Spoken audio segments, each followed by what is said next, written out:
You're listening to Passing Time, a Detroit Lions podcast. We're one pride and all grit, with a passion for Detroit Lions football. Whether you're between meetings, between classes, sitting in traffic, or just relaxing at home, if you have time to pass, pass it with Passing Time. Detroit Lions Talk. Welcome back. Episode 28, Brian. 28? Man, that's a good Curtis Granderson.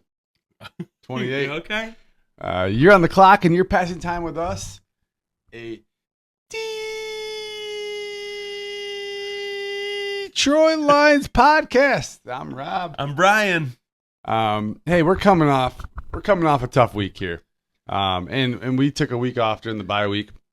And what we're gonna do today is we're gonna bury the hatchet on the Vikings game a little bit. We're gonna turn the page, and we're gonna talk about it. We're gonna get into a little bit, but we're gonna focus more on what's on deck with Washington this week. Let's go. All right. I'm gonna give you so far I'm betting 1,000. I'm gonna give you a betting lock of the week, and a little teaser this time. It's gonna have to be a parlay. Okay. All right. I can see that. The Rob's Parlay. The Rob's Parlay. And One Pride Parlay. One Pride Parlay. So I like it. It's well researched. It's well rehearsed, and I want to keep batting 1,000. Let's do it. All right. And you can start trusting Rob.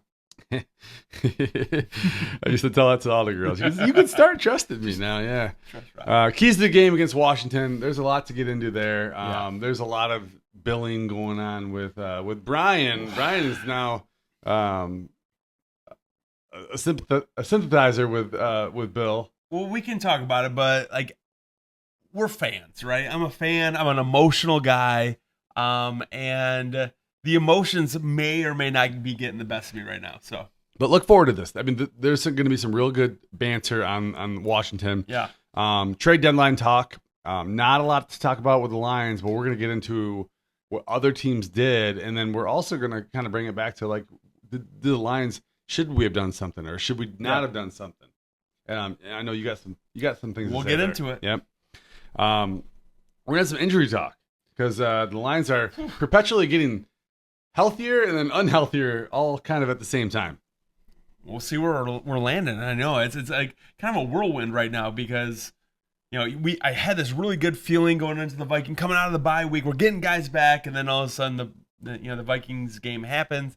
It doesn't go the way we want it to, and guys get hurt along the way. Yeah.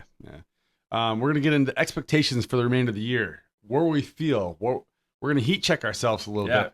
Kind of like, have we changed course? Are we revisiting where we're at, or are we sticking to kind of what we thought? And Brian and I are kind of diverging a little bit.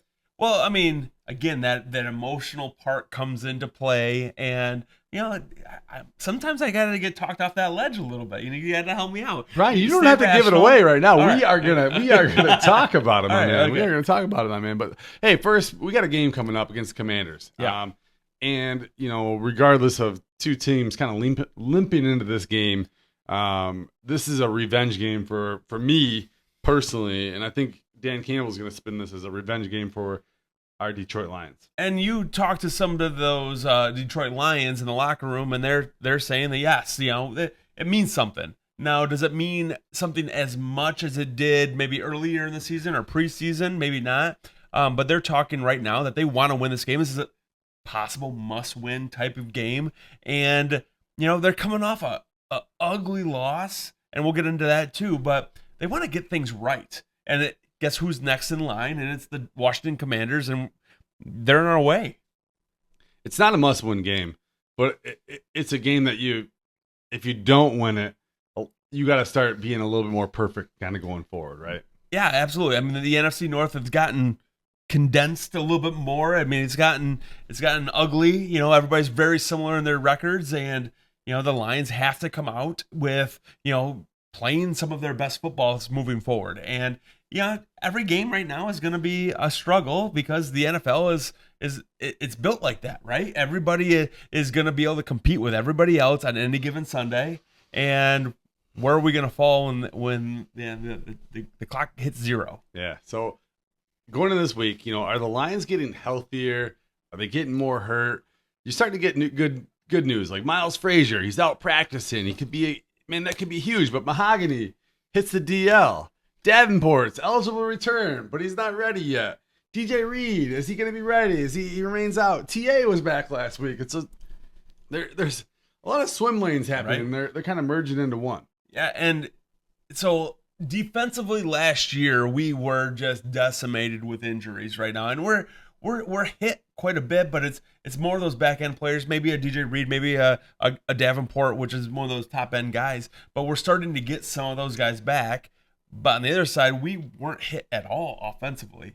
And this year, it seems like, you start to see that pick away, week after week with a different guy necessarily. And now that offensive line gets hit, and that's where I'm struggling a little bit. So, no, you're struggling a lot, Ben. So maybe let's get into that a little bit, Brian. Like, here's a therapy session right here, all right, and you are welcome to our class. This is a group class. If you need therapy or if you want to be a therapist.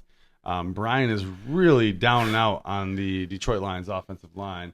And Brian, I'm going to give you a minute to introduce yourself to your fellow therapist and tell them what your problem is. Hey, my name's Brian, and I have a problem. The problem right now I'm having is the offensive line of the Detroit Lions, because my faith in them is diminishing, week by week. And it is because of a couple different things. I see Jared Goff, standing up in the pocket and it getting collapsed pretty quickly, and so his trust in his offensive line is diminishing, which equals my trust in the offensive line gets diminishing. Okay.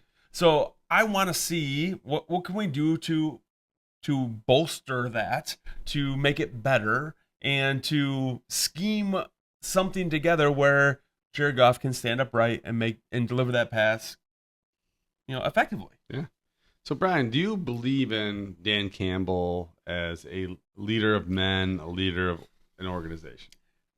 If you've watched anything, the 27 previous podcasts up until this point, you will know that I believe in Dan Campbell as a leader of men, that he does not lose back-to-back games, that he is going to get his guys right, and he is going to do it the right way. Brian, do you believe that the Lions coveted Hank Fraley, and he is a above average offensive line coach? I believe that he is an above average, if not the best offensive line coach in the NFL right now, and that he has his hand working in this process. Okay, Brian, do you believe that the Lions have at least one top 5 offensive lineman in the NFL anchoring their offensive line? Penei Sewell is that guy, and yes, he is, if not the best, one of the best offensive linemen in the NFL. Do you also believe they have a couple other veterans that have proven it over the course of their collective, probably 15 years in the NFL combined?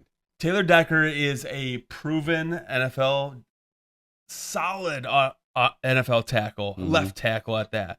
The problem that I'm having with Taylor Decker, and it's nothing to his fault, is he's injured.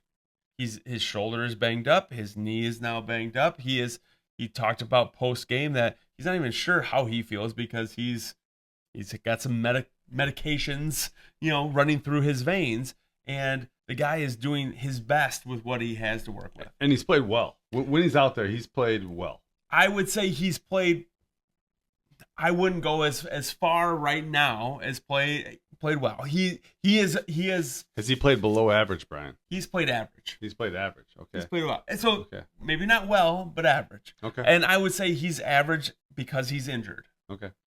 Do you believe in Jared Goff? Do you think he's the type of guy behind center that can make some split decisions to help the offensive line? I do. And this is where it gets tricky because Jared Goff is checking into certain plays. I hope that he's checking into the plays that best fits him and what he is comfortable with in those situations. I hope that there's communication, and this is where me as a fan, not necessarily a expert in the NFL or in the Lions, offensive scheme, and John Morton and Jared Goff, comes into play. But I do believe in Jared Goff to get us in the best play possible in any given scenario. Yeah, the Lions are adjusting on the fly here. Mm-hmm. Last week, we'll get into that, was last week. But the Lions have the offensive firepower. They have the running backs. They have the quarterback. They have the wide receiver. They have the tight end. They have a top offensive tackle in the NFL. They have enough pieces here where we can pump the brakes a little bit after a tough loss and say, was that the other team or was that the Lions? And we don't have to rush to judgment saying that this is the Lions and we're just going to, raise the white flag right now. And I'm not willing to raise the white flag, but when a team like the Vikings, who, J.J. McCarthy is a good, he's unproven. Can I say that? He's unproven at this point. It's that two things right there, yeah. He could be good, but right now he's in his third start, as of, and if we're not quite there getting into that yet. But I was just uncomfortable thinking that guy is going to play well enough to beat us. Yeah, well, we're talking about the Vikings later on, but it wasn't J.J. McCarthy that necessarily beat the Lions. Sure. Okay, it was Brian Flores. It was Brian Flores and that defense Lions, right? Who did. So as we reframe this therapy session, Brian, I guess I want to come out of this with the Lions have so many really positive things, and it's okay to be emotional. You said you're a fan. I'm a fan. We do get emotional. You hang out with Bill in the hallways, which sounds like a very emotional experience. There's some billing going on, and I might be just as guilty as the next guy in falling into that. So, well, son of a bitch, things are going to be all right. Like last week was last week. This happens in the NFL. The Packers. The Packers lost to the Joe Flacco Browns. They lost to the like.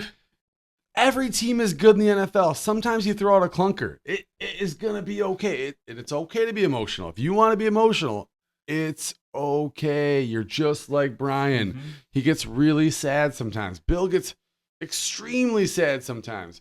The Lions are going to bounce back. They don't lose 2 in a row. They are a good organization. They have a ton of talent. And they get to play the Commanders without their star quarterback, Jaden Daniels, this week. And so thank you for being here and listening to this. This is a therapy session for sure. It is a process. We are fans. We want the best for this team, and I want to be able to Sunday in and Sunday out be able to cheer for my team and have confidence. And we've talked about this a little bit before the pod even started. Is we're getting spoiled as Lions fans, and this process to wanting us to be even more. It's coming at a cost because every single loss now is amplified. Yeah. And we're riding this roller coaster of emotion. And the reality is we are a good team. Yeah. We are what we say we are. We just got to continue to prove it. So. Yeah. So I got a couple of different analogies I can go with getting spoiled. I'll refrain from some of them, but maybe new to the podcast is I had a kid last week, so we didn't pod last week. I was in the hospital for a few nights. Not your preferred hotel to stay at. Rough sleeps for 3 nights. But when I was there, congratulations, by the way, Rob. Thanks. I got my first girl. So 2 boys, 1 girl. Super excited.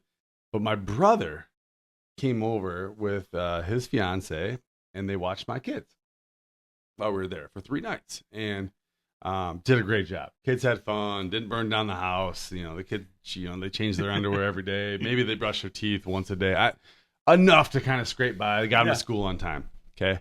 When we came home, it's like, well, Uncle Josh let us have 3 crunchy snacks every day. Uncle Josh played catch with us in the backyard till 8:30 every night. Uncle Josh read 5 books every night before we go to bed. I'm like, you know what? Uncle Josh got no other kids. He got all the time on his hands. And plus, Uncle Josh knows that he can leave. And he spoiled you guys. So back to reality. This is Dada coming home, and we're doing 2 books at night. You're getting no crunchy snacks if you don't eat a good dinner. Eat that broccoli, kids. This is reality. You are going to go through some ebbs and some flows. There's going to be some tough lessons with your parents in town. Yeah. Uncle Josh isn't going to be there to spoil you every single night. This is the NFL. The NFL's good. Every team is good. you can't take a day off, and sometimes you get schemed up, and the team finds a weakness and they exploit it. And the Minnesota Vikings did.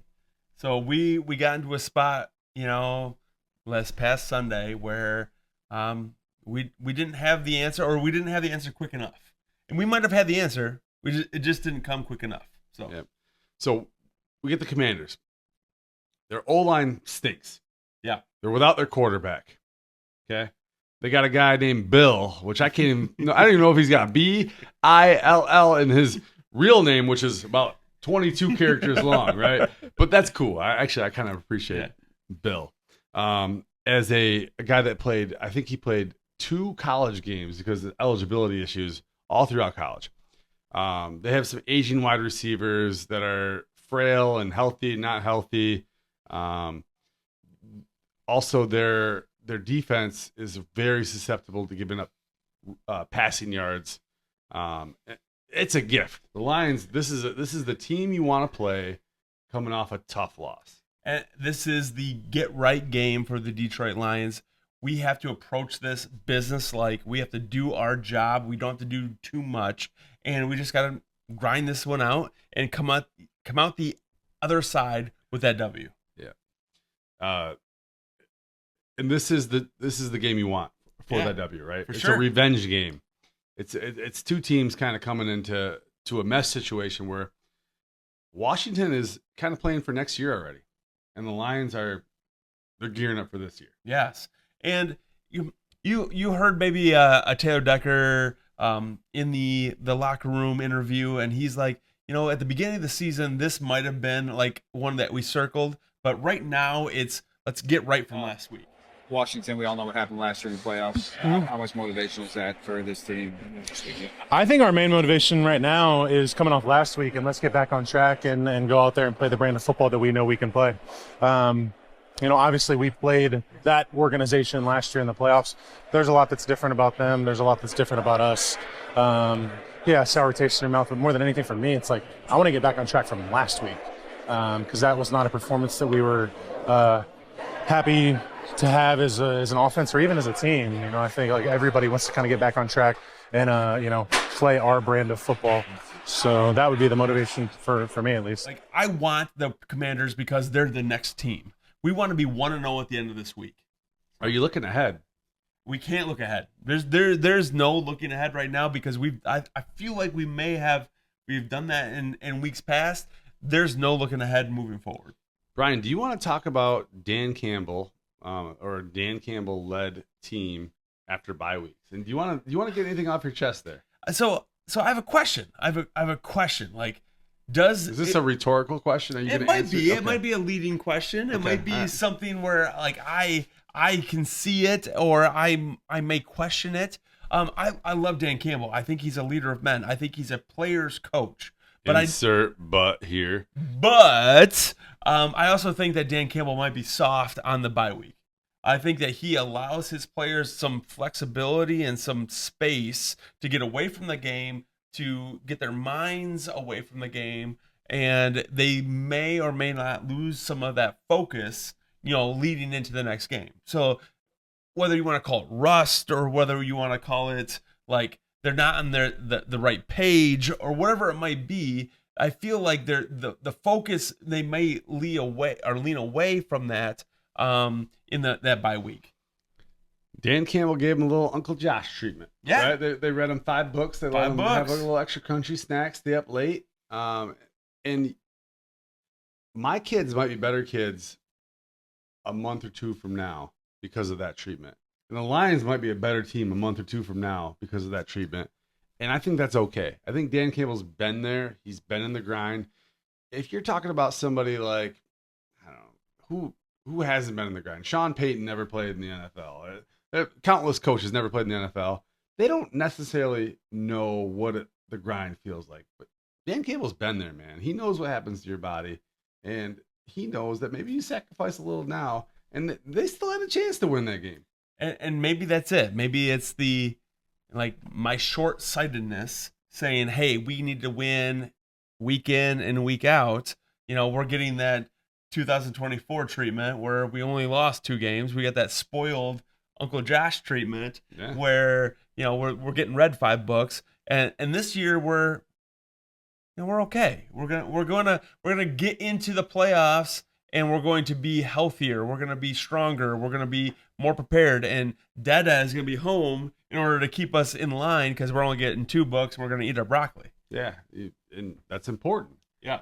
Down the road, you got to know that Dad is coming home, right? And then you are going to be eating your broccoli, and you are going to get back to your regiment. You're going to cry about it for a little bit, and they cried about it against the Vikings.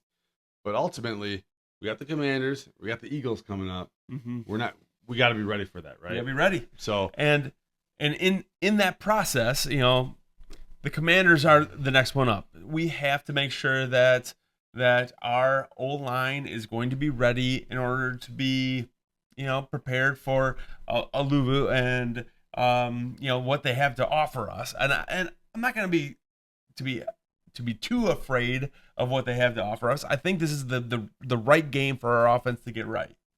And it's the right game for our defense to get right, facing a backup quarterback that, he's been very kind of his whole career. He's fine. You plug him and play. Yeah. He's an ideal backup quarterback. I would say, very similar to like a Teddy Bridgewater type guy where he's not going to make too many mistakes, but you're not overly worried about him. But if you look at the numbers right now, the Lions are, taking away 6 more, turnovers than the opponents, and the Commanders are giving away 6 more than their opponents. So this is a perfect game for us to take advantage of that. I want everybody to take a second and light a candle because Brian just said something really positive, and I think that therapy session really, really works. We're working on it. Yeah, we're working on it. So, also, if you're gonna you get a team that gives up passing yards, the Lions are pretty good at stopping the rush. Like everything kind of folds into play here, and you can get some details here, but like I'm projecting my free bet to you later on. But it's a very favorable matchup. The Lions get right; they don't lose 2 in a row. So this we feel pretty good. What are we concerned about though? Like what going into this week besides maybe what we've already beat to death with the offensive line? I mean, to say it one more time, what does that look like? Mahogany is out, so you've heard a shuffling is going to happen. Does that mean that Graham Glasgow moves over to left guard and we have Kingsley at center, or does Cologne come over to left guard? I don't know what that looks like yet, so we're open to see. And I am concerned about that. I hope that Taylor Decker is healthy enough to play, and he practiced today. Today's Thursday, so I hope that he's available for Sunday at 4. Mm-hmm. Sewell got banged up a little bit. I think he's fine enough to play. Nothing shows me otherwise. But ultimately, that is the biggest concern right now. So maybe another concern to throw at you. In the history of the series between the Lions and the Washington Redskins football team and Commanders combined, the Lions are 3-19 at Washington in the history of that series. Yeah, so that not necessarily ideal. And coming off the psychological blow of the last year's playoff game. So that is something to kind of put a note on. That is, and that's not something that was in my notes. So it is something that is obviously worrisome. But the Dan Campbell Lions is checking those boxes off of his list, and this just might be the next one. Yeah, and because we're spoiled, maybe you don't remember the days that Brian and I grew up in, where the Lions. They were kind of a team that you looked forward to playing because it was a probable victory for decades, right? And the Redskins, they were a powerhouse for decades, right? Like they were a really, really good club. So let's kind of turn the page a little bit, and let's talk a little bit about other news that happened with Aiden Hutchinson. he got extended, man. Yeah. That's one of the things that we were worried about. Is it going to happen during season? Are we going to wait till the off season? We got all these other guys to worry about. When is Aiden going to get his money? Yeah, and he got it. So And 4 he's got years, 180, 141 guaranteed. I mean, right now we're looking at him as the second highest paid D end in the NFL. I think he's right there where he needs to be. I don't think he got way more than he should have or way less than he should have. He kind of fit right in. I think the cool part for him is that we structured this enough that we're still able to look at the future and say, hey, we still got funds enough in order to look at a Brian Branch or a Jack Campbell or others. So just kind of giving a comparison chart just for everybody to kind of understand where this contract lies. Mm-hmm. Micah Parsons averaged $46.5 million. Mm-hmm. Hutch at 45. TJ Watt was 41. Myles Garrett at 40. Max Crosby's at 35.5. Bosa's at 34. It seems really, really appropriate. It does. And, the guy right now is still having a pretty stellar season. I think that we are right there where we want to be. And in 2 years, this is going to be a very, very Lions-friendly kind of contract. Yeah, and he's having a great year. Obviously, the stats suggest that, but it's more the metrics that are showing that he's having a really, really good year, disrupting the game. I mean, he could have better stats. Last year he was on pace for better stats, but you take him off this defensive line, and we don't talk about the offensive line a whole lot in this episode because we are talking about the defensive line the whole time. Sure. And Muhammad has filled his role pretty well, and having a lean back is appreciative. And DJ Reader is having a better season than he did last year. Tyleek is filling his role. I think this defensive line is doing what we want him to do. Aileen is, it's another role that we're filling now. Yeah. So let's talk a little bit about some of the contracts that have been recently given out. So we're paying guys. So the Lions are doing what you would want a franchise to do. They're drafting guys, they're developing guys, they're paying guys. And if you are a rookie or a college athlete going into the draft, you are hoping that you're getting drafted by the Detroit Lions. Why? Because they're drafting guys, they're developing guys, and they're paying their guys. This is what you want, right? This is like the guys that they have, they're paying. Yeah, they're playing competitive football. They have a good culture.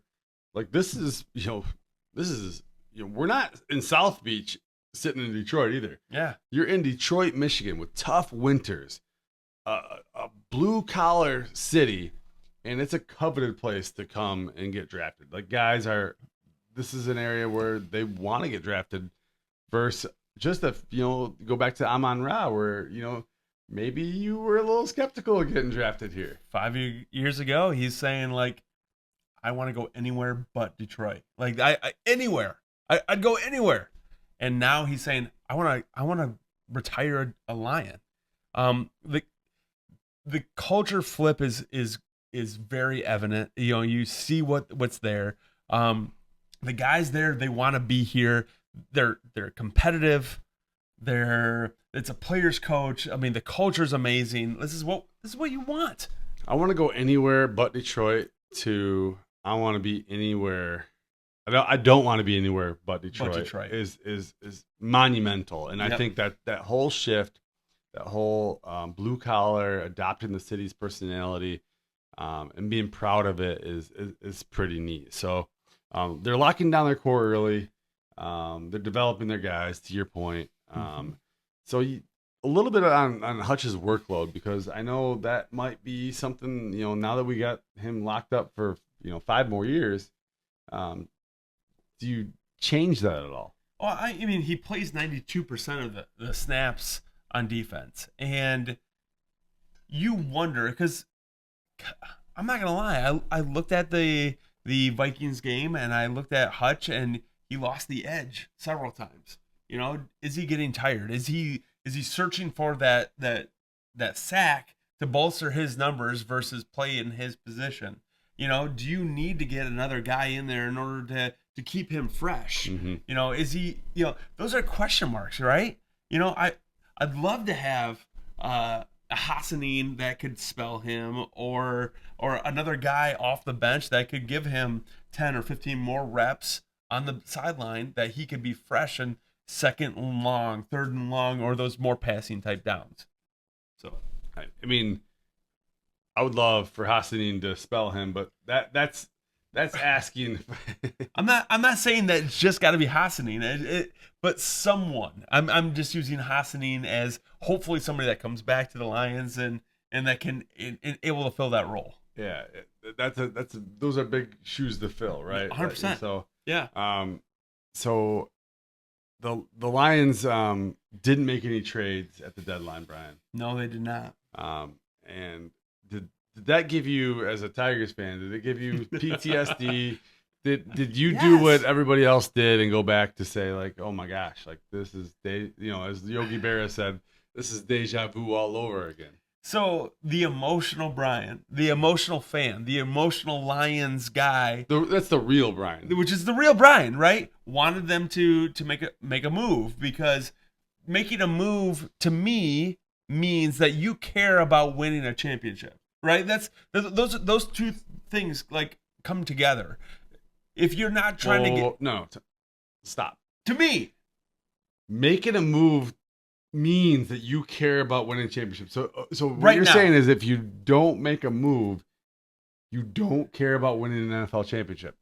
I want to say that you want to get better, right? How can you win a championship if other teams are getting better but you're not getting better? That means that you believe that your team is better than everybody else.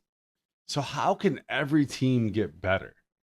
Somebody's got to get worse when you're 100%. making trades, right? And you look at those sellers. The Jets, guess what? They got worse. Okay, we're going to get into that.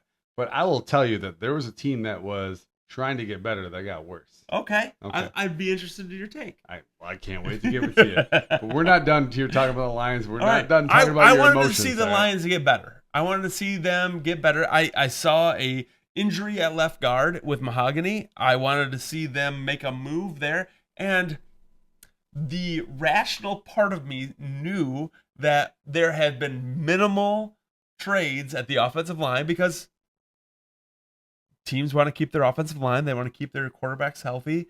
So that means that they want to keep the guys that protect them on their team. But I want my team to get better, right? Yeah. So the irrational part of me wants them to trade for an offensive lineman to get better. Okay. So Brian, if you reached over right now, okay, if you and I ran a mile, who would win in a mile? If we're just going, or we're just going to go into running as in football, who would win in a mile? I'm guessing it was you. Okay, so if you reached over right now with that hand, that you got a big cup on it, and you punched me right in an area that would make me hurt really bad, right? Yeah. Then who instantly would win in a mile? If you gave me a good, I feel like I might win. You would win in a mile. Yeah. So if I'm reeling right now, but I will get better in 15 minutes, or in the NFL's sake, 3-4 weeks. But you want to trade me out for somebody else that is going to patch this Band-Aid, but I'm going to get healthier. What is that doing positive for your organization, except giving up something in the future for somebody that just give me a couple minutes and I'll beat this guy in a 40-yard dash, a 60-yard dash, a mile, a marathon, whatever it is. Just give me a little time to heal and I'm going to be fine. Okay. And we can't overreact here. We got to let these guys, this roster that's a very good roster, heal up before we are just doing fantasy trading, because we are a give it to me now society. We want instant gratification right now. Rob just got hit in a really bad spot. He can't win a mile race against Brian, but he could do that if you just let him breathe for a minute. And that's fair. Right now, the emotional side of me says we came off a Vikings loss, which we should have won. We did not look better than we did before the bye. We did not make a move at the trade deadline, which all of those things stacked on top of each other says we're not going to win a Super Bowl. That's kind of how I associate those things. And I'm not saying that that's rational. No, but I'm saying it's that emotional. that's where we're at. Yeah. And I know Brad Holmes, and I have to tell you, like, I love Brad Holmes. I think he's done great things for this franchise. I want him to continue to do great things for this franchise. I don't think he's... Don't give me a butt here, please. I don't think he's made 100% of great moves, but I don't think he's put our franchise in a bad place either. I think he's put our franchise in a good place. And he's put our franchise in a good place for the next... We talked about windows last time. Sliding glass window, right? Our sliding glass window is open. But I want to make a move right now to make sure that we guarantee. And the irrational side of me knows that that's never going to be happen. There's no guarantees either, Right. right? Like what guy could you trade for realistically to guarantee anything? That doesn't exist, right? You can guarantee a shorter term odds that something would happen. You trade for Trey Hendrickson and you give up potential to sign three guys in the future because you've bent that cap number. Sure. But that doesn't guarantee you anything. It doesn't. You're right. And a Sauce Gardner for the Indianapolis Colts in 2 first rounds doesn't guarantee us a championship. Who else got traded during that? Nobody necessarily that I can say from that trade deadline that went somewhere that I'm terribly worried about, or that I would have said, hey, if we brought him on, that would have made us better. Let's go back to baseball. Let's go back to the Tigers, right? Like everybody wanted the top guy to trade for was Eugenio Suarez, third baseman from Arizona. Seattle bit the bullet. They traded top prospects. They went out and they got their guy, right? Yeah. Seattle did beat Detroit, but Eugenio hit 200, and his power numbers were dismal from the trade forward. And they didn't go to the World Series. They didn't win the World Series, and they gave up future pieces to their organization that maybe were great trade chips or maybe potentially great players going forward for a guy that is now walking away from the organization. Fair. Hopefully the Tigers sign him. So let's talk a little bit about teams that did make moves. Yeah. So there was a couple major players. The Colts, the Jets, the Eagles somewhat, and then the Cowboys, right? Yep. So let's talk a little bit about what the Jets did. Jets traded Sauce Gardner to the Colts. Yep. For 2 first round picks. And a pretty decent wide receiver. Adnan Mitchell, a guy that seems like he's a space cadet. And they couldn't, he's the guy that dropped the ball before he got in the end zone as he was just earning time. Uber talented guy, but it just hasn't quite figured it out. Right. Jets also traded Quinnen Williams to Dallas, sent him to the Cowboys for... Was that a second round pick as well as... a 27 first round pick. The better of the 2 first round picks on the Packers-Cowboys deal. Yep. And Mozzie Smith. a former first round pick, Mozzie Smith. Right. So, I mean, okay. All right. Also, the Cowboys acquired Logan Wilson from the Bengals for a 7th round pick, which is kind of a fringe move. Yep. So that in and of itself right there was a couple of big moves. And in my opinion, it shows 3 teams' faces here. The Colts, they have an identity here. They are selling out to win now. Whether that's a good move or not, I'll disagree. Actually, I think Sauce has been not very good recently. He's got 2 years left on his deal. He's a very, very high-paid cornerback. His rookie year was his best year, and he's regressed since. Poor franchise, hard to get motivated playing for the Jets. Maybe they see something in them, and maybe they'll prove that wrong. Sure. The Jets, they have an identity. They are basically saying, okay, we've messed up a lot of things. We are now going to sell some of these older assets. This is what you should do with your fantasy football team. We are not competitive right now, but our window, we can see, could open up in 27, 28, 29. We see that window. We are going to commit to that. And we're going to go that direction. We're going to give you these guys. We're going to get draft capital. And then we're going to say, okay, we are going to do a true rebuild. There's no Band-Aids here. We see it later on. And then you got the Cowboys. The Cowboys traded away a generational player. And they got draft capital, which is like, we're precarious. It's like, whoa, Jerry Jones is, I don't know, he looks like he's, the tanning bed's probably done him wonders, but he looks like he's like 97 years old. He's just got a few years left to watch this team hopefully compete for Super Bowl.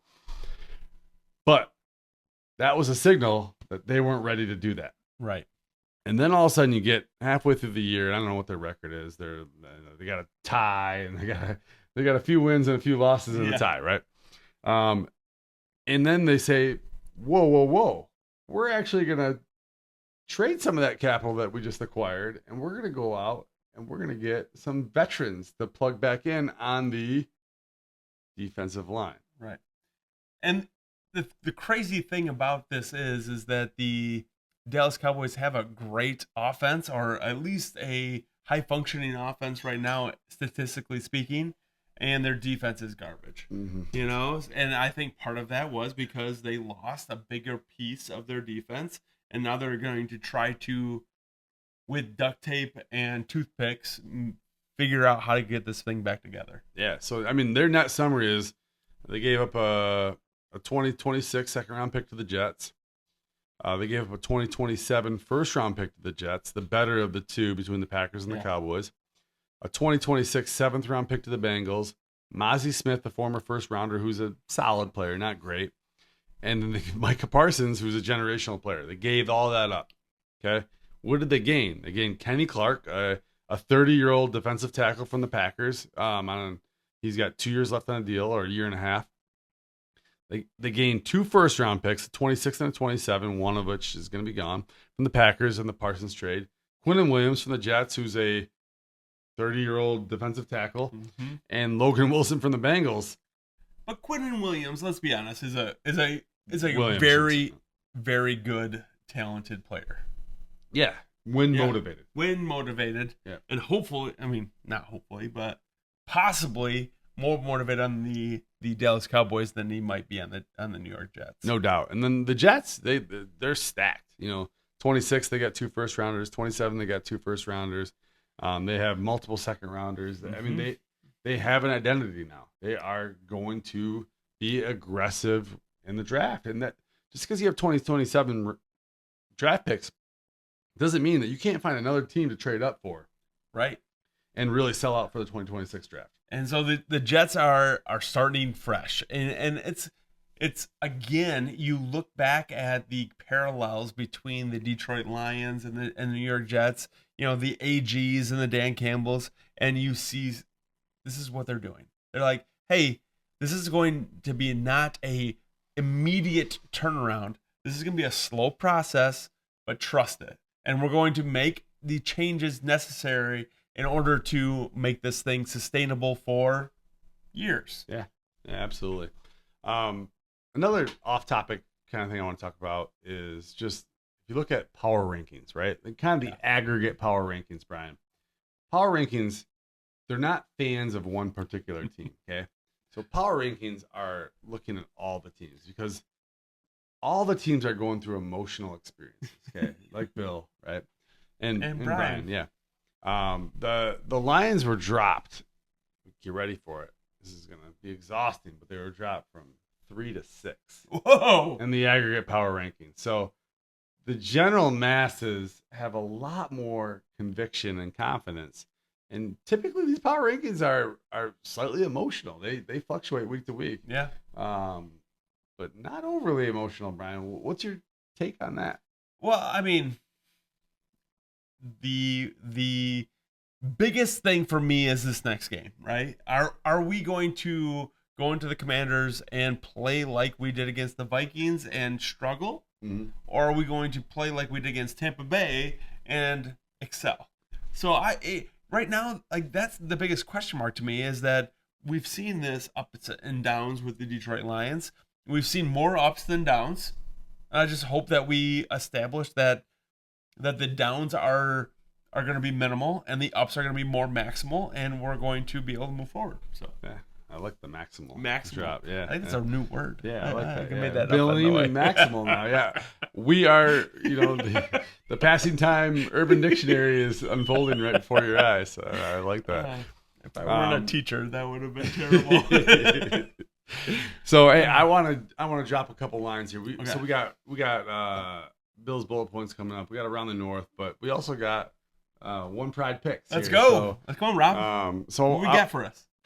So batting 1,000, I feel a lot of pressure, and I'm frankly I'm going to deliver because that's what we do on That's what we do on the podcast. So, but this is not a betting podcast, so 1-800-GAMBLER. that's it. Yeah. So this is not advice to pay your mortgage. This is advice to if you like to have a little bit of fun and you want to play for frenzies or semi-keepsies, or if you have small units, go ahead and drop this line. So Lions are favored by 7.5 against the Commanders. The lines moved. From 5.5 to 7.5. 5.5 Actually, to 7.5. I'm starting to see 8 now. So locking in when you can get it in. The over/under is 49.5. The bet of the week this week is a parlay, actually. And you can play it 2 different ways. If you're really aggressive, you can play one way. But the way I'm going to advise you to play it, and the way I'm going to keep score on the podcast, is you grab the lines in a parlay. Okay. You grab them money line. Okay. You grab them with a Jahmyr Gibbs touchdown anytime. And you grab them with Jared Goff with a 210 passing yards. Wow. You tease that down. It's going to want to show you Jared Goff 240 when you pull it up as even money. You tease that to the left a little bit. You package those 3 together. You get plus 136 odds. So this is still plus odds. You bet $5 to win $11.80, or you win an additional $6.80. Okay. Because we play with small units here, both in life and in our bets. Yep. And if you want to get aggressive, I do like the Lions giving up the whole 7.5 points. I don't like the half. Okay. That really throws me off, and that's what leads me away from that a little bit. But if you played it that way, you're getting more like plus 400 odds. Okay. So you can really get a little bit more bang for your little buck. All right. What's your thoughts on that? I like it. I mean, I'm thinking Gibbs is gonna bounce back. They're gonna feed him. Goff is going to have a better day. I don't think they're gonna have nearly the pressures that the Vikings have shown. And remember, Washington is giving up 270 yards passing per game against not Detroit Lions offenses, an aggregate of offenses. And it's funny because as much as I'm complaining about the Lions offense starting to struggle, they bumped from 3rd to 2nd in this last week after a loss to the Vikings. Yeah. So the pride runs deep, and so can your pockets.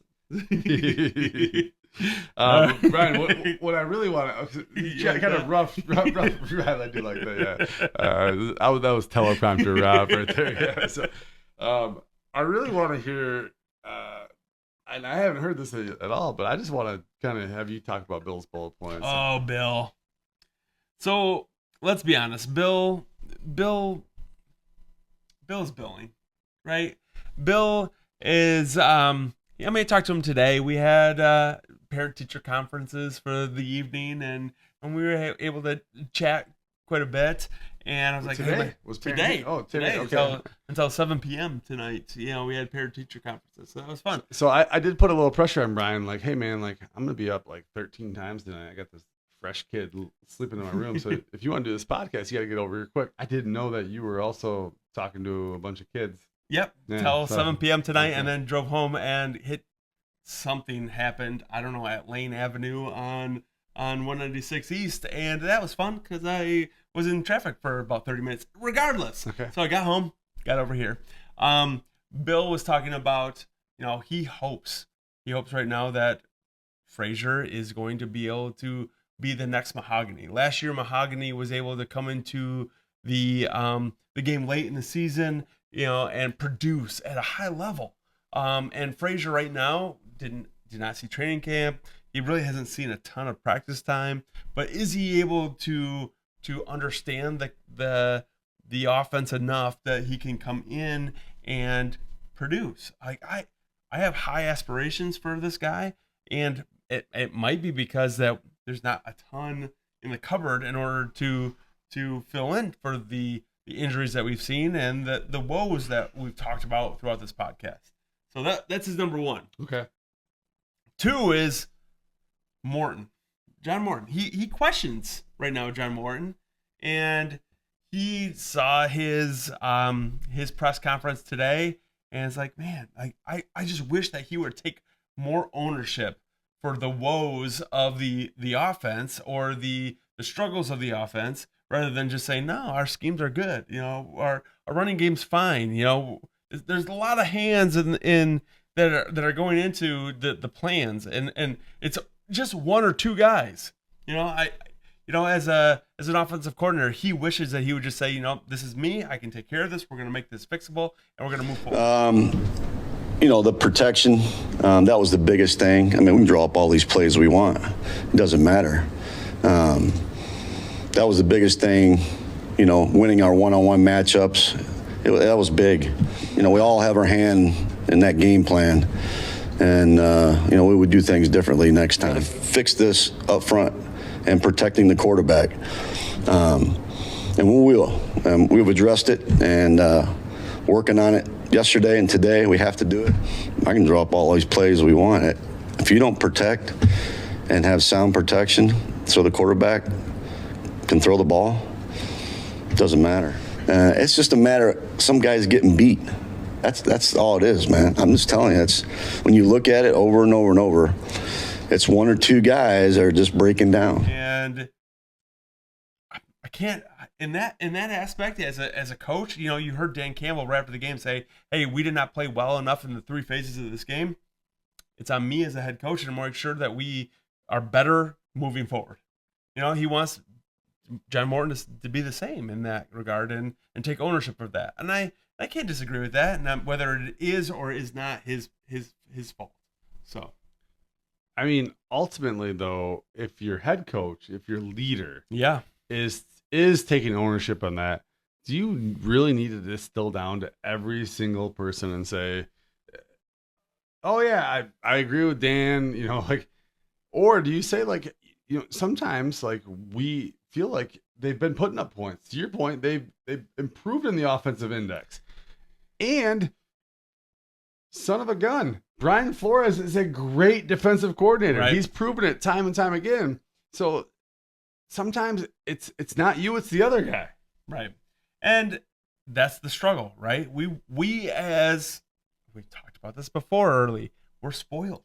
The Lions offense is great. We have so many weapons and skills. We have rich people problems that we are not getting J-Mo the ball enough, and now we're not getting Tesla the ball enough, and that ultimately Amon-Ra is not getting 100 plus yards a game, and so on and so forth. When there's a down game, it's like the sky's falling. Yeah, and emotionally, I'm part of that. So. You are. Yeah, okay. I wholeheartedly agree. But you always run thick with emotions during our relationship, and that's how we roll. Yeah. So and finally, Bill asks, are the Lions good enough to make the playoffs right now? Goodness gracious, Bill! You're drunk. Go home, man. Well, we're 5-3. It's a tight NFC race, and to be honest with you, I wouldn't be surprised to see. Maybe 2 definitely NFC North teams make the playoffs. Okay. All right. So, NFC North tough, and let's kick it around the North. Let's see what they have to offer. Packers got a tough one. They're playing the Eagles, right? I mean, you wish both teams could lose this week, but can they tie again? 2 ties, I would love that. So, thoughts here? Well, I mean, they're coming off the Packers, that is, coming off a pretty brutal loss to the Carolina Panthers, and you wonder, is Jordan Love going to be able to continue the trajectory that you talked about early on in his career to be a great quarterback? Is right now is the MVP in his in the rearview mirror now, or is it still out in front of him? So yeah, tough game. You know, what would us Lions fans, we'd be freaking out something different if we lost at home to the Panthers, right? And the Packers just happened to do that, and this is the NFL. Right. So Bears, you know, look at the opposite end of the trajectory right now. Bears are 5-3. They're playing the Giants 2-7. Thoughts there?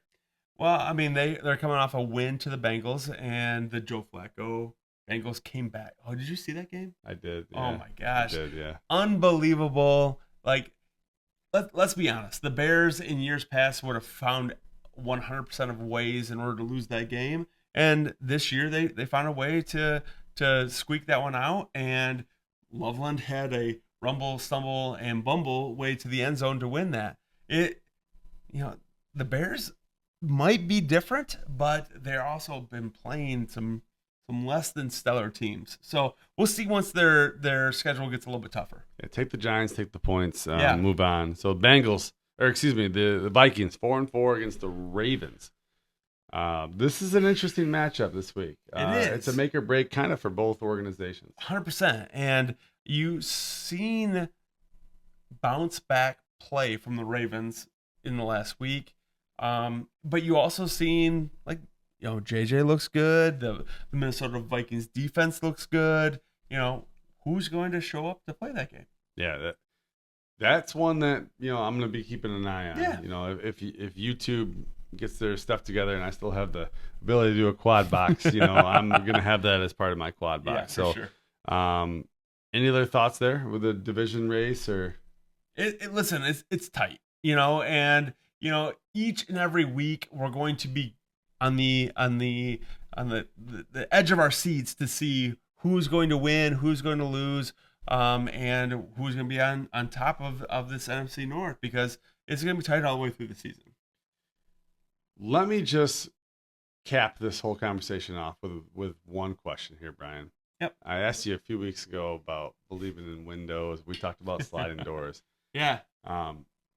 It seems to me you've pivoted from being I want to compete every year and be competitive to you're kind of selling your soul and saying, I don't care. I just want to win the Super Bowl. Man, and that's, you know, it's funny because coming off of like this compiled emotional piece that we just went through in this last week, where the Lions lost to the Vikings, they have some injuries going on, and they made zero moves in the trade deadline.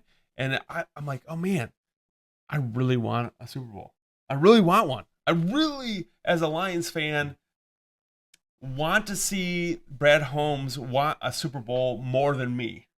Yeah. And what does that look like? Does that look like that he pushes all those chips in order to make that happen? Does he give all of our first round picks in order to get the next guy that can push us over the edge? I don't know.